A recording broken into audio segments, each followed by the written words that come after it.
पूजा घर में भूल कर भी नहीं रखनी चाहिए ये 6 चीजें, वरना पड़ता है अशुभ प्रभाव। वास्तुशास्त्र के अनुसार पूजा घर में रखी कुछ चीजें घर के सदस्यों पर नकारात्मक प्रभाव डालती है।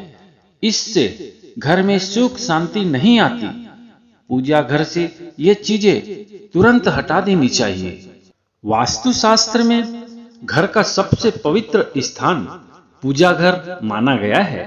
वास्तु का सिद्धांत ऊर्जा पर आधारित है और सबसे अधिक ऊर्जा पूजा घर से ही निकलती है। वास्तुशास्त्र के अनुसार पूजा घर में रखी हर एक चीज का विशेष महत्व है। वास्तु के अनुसार पूजा घर में कभी भी कोई ऐसी चीज नहीं रखनी चाहिए जिससे नकारात्मक ऊर्जा पैदा होती है। पूजा घर में रखी कुछ चीजें घर के सदस्यों पर बुरा प्रभाव डालती है और इससे घर की बरकत भी रुक जाती है। आइए जानते हैं कि पूजा घर से कौन सी चीजें तुरंत हटा देनी चाहिए। पूजा घर से हटा दे ये चीजें। पहला, वास्तुशास्त्र के अनुसार मंदिर में कभी भी टूटी या खंडित मूर्ति नहीं रखनी चाहिए। माना जाता है कि ऐसी मूर्तियां रखने से पूजा का फल नहीं मिलता है और नकारात्मक ऊर्जा अधिक फैलती है।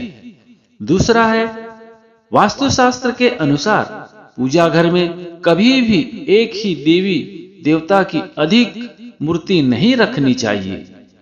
वास्तु में इसे अशुभ माना गया है। इसके अलावा मंदिर में कभी भी रौद्र रूप वाली मूर्तियां भी नहीं रखनी चाहिए। ऐसी तस्वीर या मूर्ति रखने से अनिष्ट होता है। तीसरा है, पूजा घर में कभी भी फटी धार्मिक पुस्तकें नहीं रखनी चाहिए। अगर पुस्तकें फट गई हैं तो उन्हें बहते जल में प्रवाहित कर दे। चौथा है, पूजा घर में देवी देवताओं को कभी भी खंडित अक्षत नहीं चढ़ाने चाहिए। अगर मंदिर में ऐसे खंडित चावल या टूटा हुआ चावल है तो उन्हें हटाकर साबुत चावल रख दे। पांचवा है, वास्तुशास्त्र के अनुसार पूजा घर में कभी भी पीतरों की तस्वीर नहीं लगानी चाहिए। पूजा घर में ऐसी तस्वीरें लगाना अशुभ माना गया है। इसलिए पीतरों की तस्वीरें पूजा घर में न लगाकर घर के किसी दूसरे घर में लगा दे। पूजा घर में रखे ये 20 पवित्र और जरूरी वस्तुएं तभी मिलेगा पुण्य और फल। घर या मंदिर में पूजा करने के लिए कोई विशेष सामग्री का होना जरूरी है। उन सभी को मिलाकर ही पूजा की जाती है। हालांकि पूजा सामग्री तो बहुत सारी होती है, लेकिन यहाँ प्रस्तुत है पूजा के 20 प्रमुख वस्तुएं। पहला है सालग्राम। विष्णु की एक प्रकार की मूर्ति जो प्रायः पत्थर की गोलियों या बटियों आदि के रूप में होती है और उस पर चक्र का चिन्ह बना होता है। जिस शिला पर यह चिन्ह नहीं होता वह पूजन के लिए उपयुक्त नहीं मानी जाती। यह सभी तरह की मूर्तियों से बढ़कर है और सिर्फ इसी की पूजा का विधान है। दूसरा है शिवलिंग। शिव की एक प्रकार की मूर्ति जो प्रायः गोलाकार में जनेऊ धारण किए होती है, इसे शिवलिंग कहा जाता है, अर्थात शिव की ज्योति। यह सभी तरह की मूर्तियों से बढ़कर है और सिर्फ इसी की पूजा का विधान है। सालग्राम और शिवलिंग के घर में होने से घर की ऊर्जा में संतुलन कायम होता है और सभी तरह की शुभता बनी रहती है। तीसरा है आचमन। छोटे से तांबे के लोटे में जल भरकर उसमें तुलसी डालकर हमेशा पूजा स्थल पर रखा जाता है। यह जल आचमन का जल कहलाता है। इस जल को 3 बार ग्रहण किया जाता है। माना जाता है कि ऐसे आचमन करने से पूजा का 2 गुना फल मिलता है। चौथा है पंचामृत। पंचामृत का अर्थ 5 प्रकार के अमृत, दूध, दही, शहद, घी व शुद्ध जल के मिश्रण को पंचामृत कहते हैं। कुछ विद्वान दूध, दही, मधु, घृत और गन्ने के रस से बने द्रव्य को पंचामृत कहते हैं और कुछ दूध, दही, घी, शक्कर, शहद को मिलाकर पंचामृत बनाते हैं। मधुपर्क में घी नहीं होता है। इस सम्मिश्रण में रोग निवारण गुण विद्यमान होते हैं। यह पुष्टिकारक भी होता है। पांचवा है चंदन। चंदन शांति व शीतलता का प्रतीक है। एक चंदन की बटी और सिल्ली पूजा स्थान पर रहना चाहिए। चंदन की सुगंध से मन के नकारात्मक विचार समाप्त होते हैं।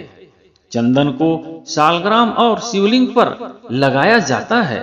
माथे पर चंदन लगाने से मस्तिष्क शांत भाव में रहता है। छठवा है अक्षत। अत्यंत श्रम से प्राप्त संपन्नता का प्रतीक है चावल, जिसे अक्षत कहा जाता है। अक्षत अर्पित करने का अर्थ यह है कि अपने वैभव का उपयोग अपने लिए नहीं बल्कि मानव की सेवा के लिए करेंगे। सातवां है पुष्प। देवी या देवता की मूर्ति के समक्ष फूल अर्पित किए जाते हैं। यह सुंदरता का एहसास जगाने के लिए है। इसका अर्थ है कि हम भीतर और बाहर से सुंदर बने। आठवां है नैवेद्य। नैवेद्य में मिठास या मधुरता होती है। आपके जीवन में मिठास और मधुरता होना जरूरी है। देवी और देवताओं को नैवेद्य लगाने रहने से आपके जीवन में मधुरता, सौम्यता और सरलता बनी रहेगी। फल, मिठाई, मेवे और पंचामृत के साथ नैवेद्य चढ़ाया जाता है। नौवा है रोली। यह चूने की लाल बुकनी और हल्दी को मिलाकर बनाई जाती है। इसका एक नाम कुमकुम भी है। इसे रोज नहीं लगाया जाता। प्रत्येक पूजा में इसे चावल के साथ माथे पर लगाते हैं। इसे शुभ समझा जाता है। यह आरोग्य को धारण करता है। रक्त वर्ण साहस का प्रतीक है। रोली को माथे पर नीचे से ऊपर की ओर लगाना अपने गुणों को बढ़ाने की प्रेरणा देता है। 10वां है धूप। धूप सुगंध का विस्तार करती है। सुगंध से आपके मन और मस्तिष्क में सकारात्मक भाव और विचारों को जन्म होता है। इससे आपके मन और घर का वातावरण शुद्ध सुगंधित बनता है। सुगंध का जीवन में बहुत महत्व है। धूप को अगरबत्ती नहीं कहते हैं। घर में अगरबत्ती की जगह धूप जलाए। धूप जिसमें जलाते हैं उसका एक अलग से पात्र आता है। 11वां है दीपक। पारंपरिक दीपक मिट्टी का ही होता है। इसमें 5 तत्व है। मिट्टी, आकाश, जल, अग्नि और वायु। कहते हैं कि इन 5 तत्वों से ही सृष्टि का निर्माण हुआ है। अतः प्रत्येक हिंदू अनुष्ठान में 5 तत्वों की उपस्थिति अनिवार्य होती है। 12वां है गरुड़ घंटी। जिन स्थानों पर घंटी बजने की आवाज नियमित आती है वहां का वातावरण हमेशा शुद्ध और पवित्र बना रहता है। इससे नकारात्मक शक्तियां हट जाती है। नकारात्मकता हटने से समृद्धि के द्वार खुलते हैं। घर के पूजा स्थान पर गरुड़ घंटी रखी जाती है। 13वां है शंख। जिस घर में शंख होता है वहां लक्ष्मी का वास होता है। शंख सूर्य व चंद्र के समान देव स्वरूप है, जिसके मध्य में वरुण, पृष्ठ में ब्रह्मा तथा अग्र में गंगा और सरस्वती नदियां का वास है। तीर्थाटन से जो लाभ मिलता है वही लाभ शंख के दर्शन और पूजन से मिलता है। 14 है जल कलश। जल से भरा कलश देवताओं को आसन माना जाता है। दरअसल हम जल को शुद्ध तत्व मानते हैं जिससे ईश्वर आकृष्ट होते हैं। इसे मंगल कलश भी कहा जाता है। एक कांस्य या ताम्र कलश में जल भरकर उसमें कुछ आम के पत्ते डालकर उसके मुख पर नारियल रखा होता है। कलश पर रोली स्वास्तिक का चिन्ह बनाकर उसके गले पर मौली बांधी जाती है। जल कलश में पान और सुपारी भी डालते हैं। 15वां कौड़ी। पुराने समय में कुछ ऐसी परंपराएं या उपाय प्रचलित है जिससे अपनाने पर देवी लक्ष्मी की कृपा प्राप्त होती है। पीली कौड़ी को देवी लक्ष्मी का प्रतीक माना जाता है। एक एक पीली कौड़ी को अलग अलग लाल कपड़े में बांधकर घर में स्थित तिजोरी और जेब में रखने से धन समृद्धि बढ़ती है। 16वां तांबे का सिक्का। तांबे में सात्विक लहरें उत्पन्न करने की क्षमता अन्य धातुओं की अपेक्षा अधिक होती है। कलश में उठती हुई लहरें वातावरण में प्रवेश कर जाती है।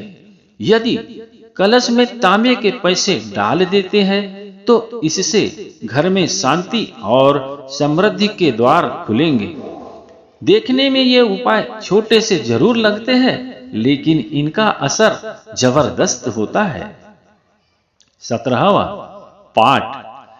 एक ऐसा पटिया जिस पर उक्त सभी सामग्री को रखा जाता है। कुछ लोग सिंहासन चौकी आसन की तरह पाट बनवा लेते हैं। हालांकि आजकल बाजार में बनाए मंदिर आने लगे हैं जिसके अंदर यह सभी सामग्री रखी जा सकती है। लेकिन मंदिर और मूर्ति घर में रखना चाहिए या नहीं, यह किसी लाल किताब के विशेषज्ञ से पूछकर ही रखिए। पाट पर सफेद, पीला या लाल वस्त्र बिछाकर ही उस पर उक्त सामग्री रखी जाती है। 18वां दुर्गा मूर्ति। दुर्गा जी की स्वर्ण, रजत या ताम्र मूर्ति रखें। अगर ये उपलब्ध न हो सके तो मिट्टी की मूर्ति अवश्य होनी चाहिए, लेकिन मूर्ति का साइज बहुत बड़ा नहीं होना चाहिए, क्योंकि नवरात्रि में माता की पूजा विशेष रूप से की जाती है, इसलिए माता की मूर्ति जरूर होना चाहिए। 19 गंगा जल। एक तांबे के बहुत ही छोटे से लोटे में गंगा जल भरकर अवश्य रखें। कई बार हमें इस जल की आवश्यकता पड़ती है। गंगा जल का कलश भी जल कलश की तरह रखें। 20वां अन्य सामग्री।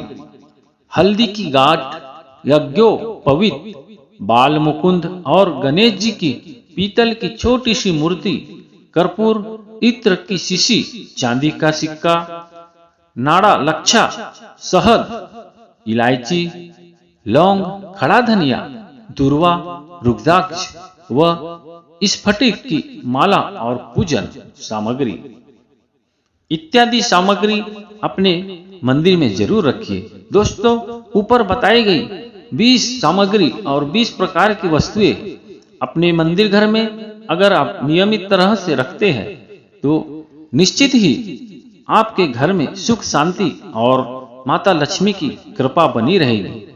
उम्मीद है दोस्तों यह जानकारी आपको अच्छी लगी होगी। मेरे इस वीडियो को लाइक करके इस चैनल को जरूर सब्सक्राइब कीजिए। मिलते हैं अगले वीडियो में, तब तक के लिए अपना ख्याल रखिए।